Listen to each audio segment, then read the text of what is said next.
I don't think hell exists. I happen to believe in life after death, but I don't think it's got a thing to do with reward and punishment. Religion is always in the control business.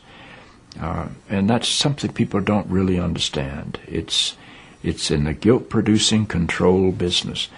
And if you have heaven as a place where you're rewarded for your goodness and hell as a place where you're punished for your evil, then you sort of have control of the population.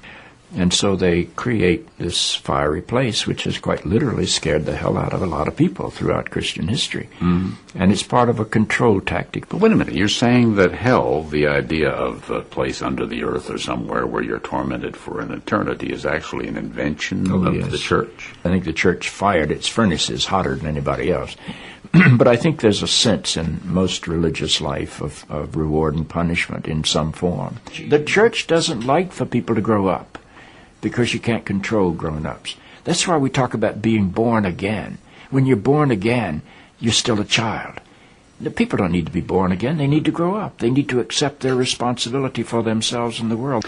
What do you make of the theology, which is quite prominent these days in America, which is that there is one guaranteed way not to go to hell, and that is to accept Jesus as your personal Savior? Yeah, I grew up in that tradition.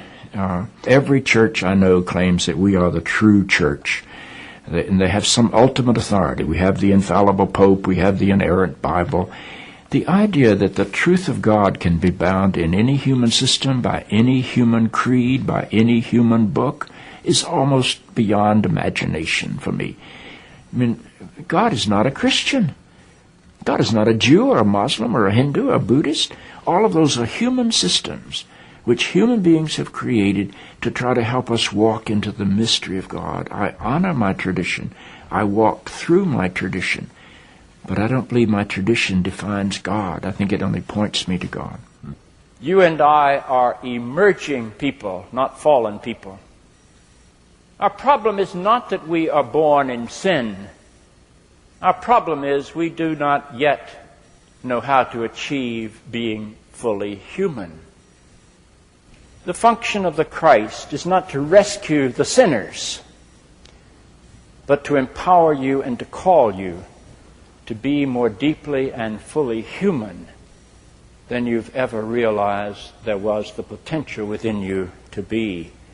Maybe salvation needs to be conveyed in terms of enhancing your humanity rather than rescuing you from it.